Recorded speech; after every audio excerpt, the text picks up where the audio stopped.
Hi, so I'm going to talk to you about a great book in my career as a student, because most of my undergraduate years were engaged with mathematics, with algebra, with equations, and I rarely got to the library, much to my tutor's annoyance. But as a graduate student, I was inspired by my professor at Cambridge, John Vasey, later Professor the Lord Vasey, who told me one day that in a very traditional pedagogy, he would say, come next week on Tuesday afternoon and we'll talk Marx, Karl Marx. So I would go away, and I was fascinated in economic philosophy generally, and particularly interested as a trained economist on economic systems, on the way in which the world worked, from the days of Adam Smith and the Wealth of Nations to the emergence of the capitalist economy through German and Austrian algebra and the very dogmatic positivism of neoclassical economics. And I'd never been happy about that. So in studying economic philosophy, it seemed to me reasonable to look at the broad spectrum and to include Marx. So I went away, and what did you do as a young student seeking to impress John Vasey, who is a huge person in my book? I read Das Kapital. And I came to the tutorial on the Tuesday afternoon full of vigor, full of enthusiasm, full of confidence that we could have an exchange. And it's a very traditional approach to his tutorials. John would come in and sit down.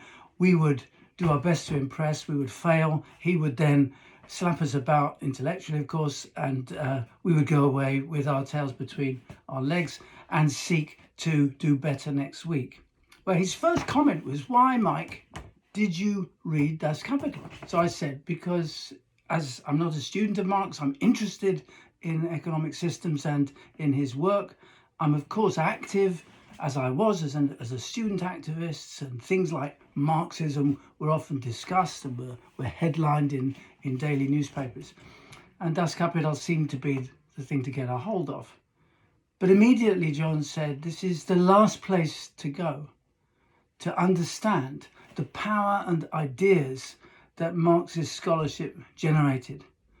Many people, he said to me, believed that everything Marx wrote, and remember, Marx was a very young scholar, 30 or 35 years old when he was writing the most amazing ideas, the amazing treatises.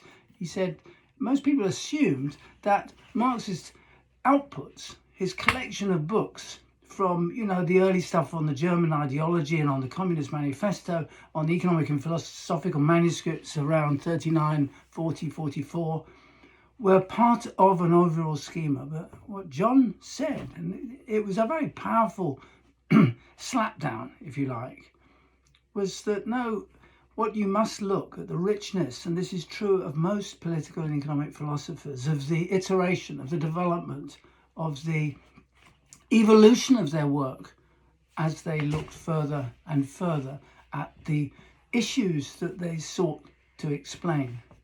So the Grundrisse, which is my great book, actually was never finished. It's a great unfinished work. He had arrived towards the end of his life, and he left, as I now understand better, having been a good student in that second week and gone away and worked properly on this philosopher, left a whole series and collections of notes covering a whole range and gamut of economic systems, on discussions on production, on his early and his evolving understanding of capitalism, its strengths and its weaknesses.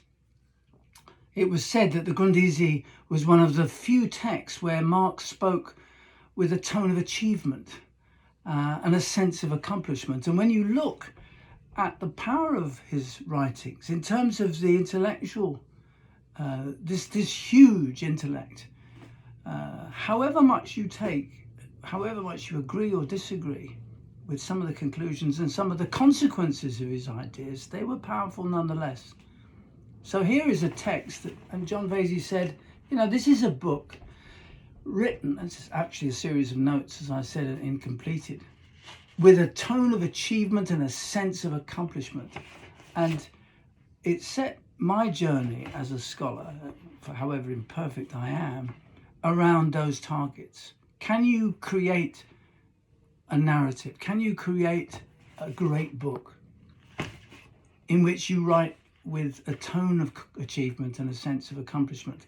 And if this is true, possibly the main reason is that the more substantive first part of the German ideology was largely written, as historians will tell us, not by Marx by himself, but with Engels, with his good friend Friedrich Engels, while the subsequent parts were probably also influenced heavily by other philosophers like Hegel.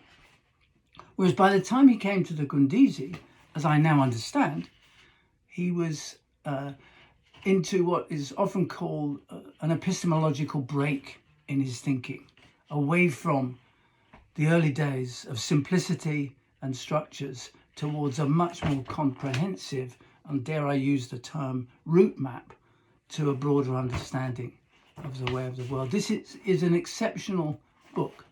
Its chapters will tell you, chapter titles will tell you the richness of its weight. Came out in English in 1973, so only 3 or 4 years before I was charged with looking at it. And of course, the text itself covers what you would expect as an extension of thinking, as a movement beyond the early work of Das Kapital. So it looks at the issues of analysis and the analytical content. It has a chapter on money, it has a chapter on capital, it has a load of references back to previous works, but it takes forward Marx's current, at his death, understanding of the way capitalist systems work. Their rich benefits and advantages, but underlying all, the huge inequalities and exploitation at their foundation. A great book indeed. Thank you.